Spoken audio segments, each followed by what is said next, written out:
Bienvenue sur Bridge Africa. Nous parlons de développement, de gouvernance, d'agriculture, de technologie, de changement climatique. Que peut-on faire? Comment peut-on améliorer les choses? C'est dans Bridge Africa.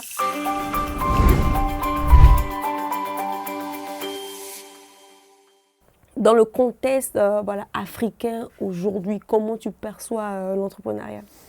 Je pense que si on veut parler d'entrepreneuriat ou d'investissement ou de création d'entreprise, c'est des termes qui sont quelquefois utilisés de façon comme des synonymes, mais évidemment ce n'est pas la même chose. Mais si on veut rassembler l'ensemble de ces termes, entrepreneuriat, investir en Afrique, il faut tout de même, et c'est une bonne question, il faut tout de même parler un peu de contexte africain. Qu'est-ce qui fait que nous sommes aujourd'hui ce que nous sommes?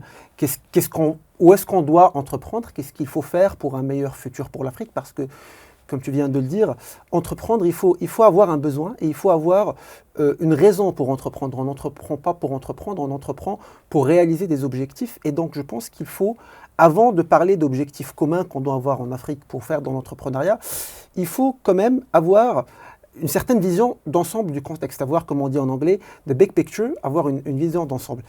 Et sur ça, il faut faire un peu d'histoire, il faut faire un peu un retour en arrière. Et il ne faut pas oublier, je pense qu'on est tous d'accord sur le fait qu'en Afrique, on a perdu beaucoup de temps, on a utilisé beaucoup de temps à gagner notre indépendance. La majorité des pays africains ont eu leur indépendance entre les années 50 et les années 70. Et pendant cette période, d'autres pays, les autres pays, étaient en train de construire de l'infrastructure, en train de construire de la technologie, en train de construire des barrières à l'entrée au business. Et puis après, nous avons aussi perdu beaucoup de temps à chercher la stabilité dans les pays africains. Et encore une fois, pendant ces années-là, après les années 70, les autres pays étaient en train de nous créer encore une fois des barrières à l'entrée. Notamment... Selon toi, ils ont créé des barrières. Quel type de barrières, par exemple? Quand on parle d'infrastructures, les infrastructures peuvent être des barrières à l'entrée. La finance d'un pays peut être des barrières à l'entrée. Aujourd'hui, pour qu'un investisseur puisse s'installer dans un pays, qui compte pas seulement en Afrique, il a besoin d'infrastructures. Donc si ce pays ne dispose pas d'infrastructures, l'investisseur ne serait pas amené à investir dans ce pays. Et donc c'est là où je parlais d'éléments de contexte. On a perdu beaucoup de temps pendant cette période d'indépendance et de recherche de stabilité où d'autres ont pu avancer. Et ça a créé une situation où on est à chaque fois amené à rattraper ce gap-là. Voilà, ce gap-là. Et ça a créé un paradoxe de Vénan qui fait qu'à chaque fois, on essaye de nous rattraper. Et donc, ça m'amène... le temps. Exactement. Et donc, ça m'amène à répondre à la question. Je pense qu'aujourd'hui, si on parle d'entrepreneuriat en Afrique, il faut se mettre dans ce contexte-là. Il faut dire que, par exemple, si on parle de nouvelles technologies, on a eu la révolution d'Internet, par exemple, à la deuxième moitié des années 90. En Afrique, on l'a eu 15 ans plus tard.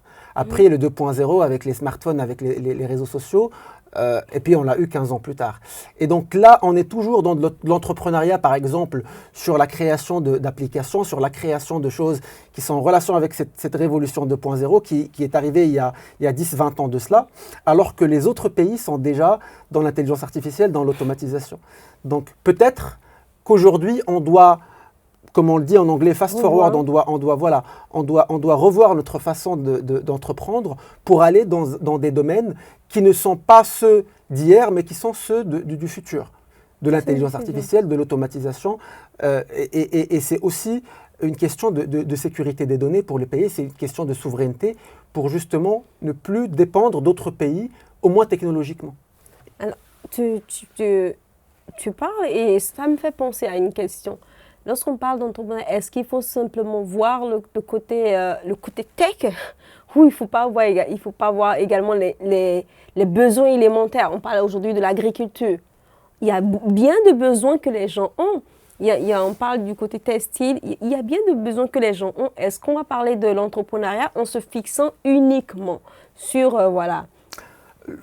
Très bonne question. En fait, ce que je dis, c'est qu'il ne faut pas... Je ne vends pas l'idée de se fixer sur les domaines technologiques, mais plutôt l'idée de voir le futur. Et donc, si le futur est dans les domaines technologiques, et je pense que c'est le cas, je pense que le futur aujourd'hui, si on se projette dans 10 ou 20 ans à l'avenir, Si on parle d'intelligence artificielle, on parle de robotique, on parle de technologie de l'information avancée. On est justement dans un futur où tout va être automatisé. Si on parle du textile, on est dans un futur où les usines vont être gérées par une intelligence artificielle et par les robotiques. Si on parle d'agriculture, on est dans un futur où l'agriculture va être elle aussi gérée, peut-être par des drones contrôlés par l'intelligence artificielle. Donc, si le futur dit qu'on doit se diriger vers les nouvelles technologies, ben faisons-le dès maintenant, au lieu d'essayer de rattraper et de rester dans cette mentalité de rattraper ce qui nous a dépassés. Projetons-nous dans le futur et essayons d'investir et d'entreprendre aujourd'hui dans ce que nous aurons à faire face dans les 10 ou 20 années futures. Mais dans cette logique-là, plusieurs sont déjà à un niveau plus avancé que nous. Comment pourrait-on faire pour pouvoir rattraper le train à leur niveau? Si à l'école déjà aujourd'hui, tout ce qu'on a appris aux plus jeunes, on leur a appris une manière de fonctionner qui est traditionnelle à ce jour, jusqu'à ce jour. Et c'est maintenant qu'on parle de technologie, on veut changer la donne. Ok, à quel moment on fait le shift au niveau de ces plus petits-là? On leur demande, ok, aller à l'examen, obtenir un diplôme sur telle chose. Comment on fait pour revoir le curriculum en un temps record? Est-ce qu'il faut balayer tout de la main? Voilà, qu'est-ce que tu en dis? Normalement, généralement, quand on a beaucoup de choses à faire, même dans un niveau personnel, quand on a beaucoup de choses à faire à la longueur d'une journée, on commence à prioriser. Oui. Donc, c'est ce qu'il faut faire aussi à niveau j'ai envie de dire, de pays ou de continent. On a beaucoup de choses à faire, il faut prioriser. Donc, vous avez parlé de plusieurs volets. Vous avez parlé d'éducation, puis d'entrepreneuriat.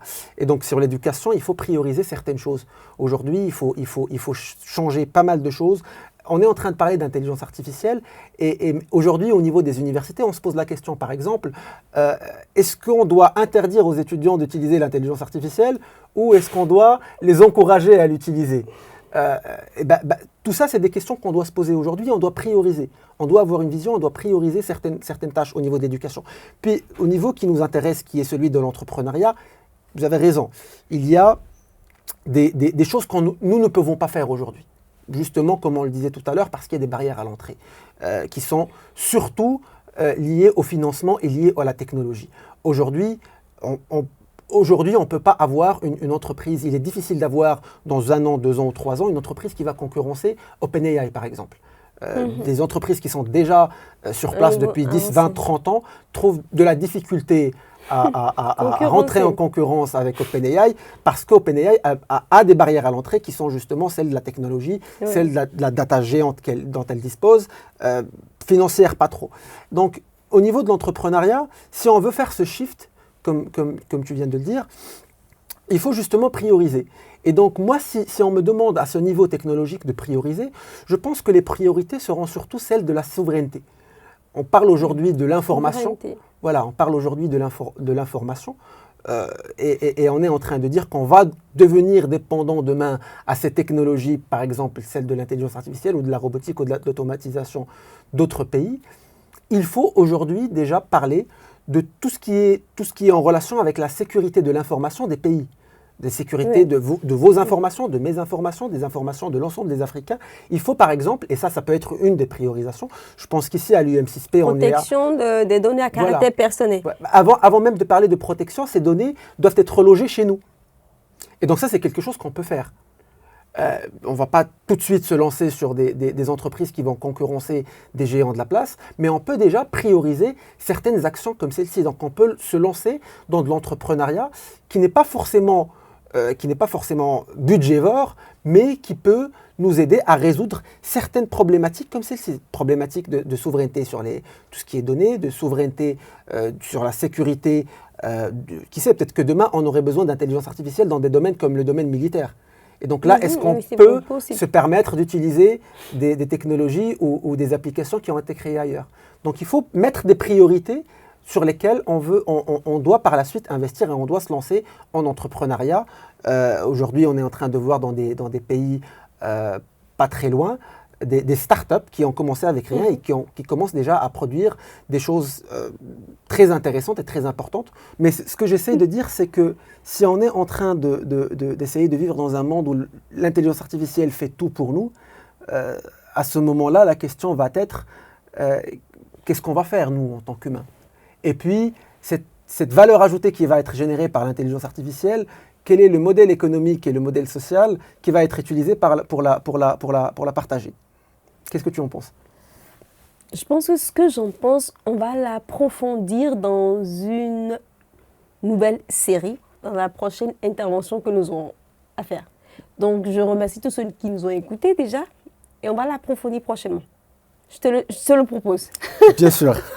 Merci beaucoup.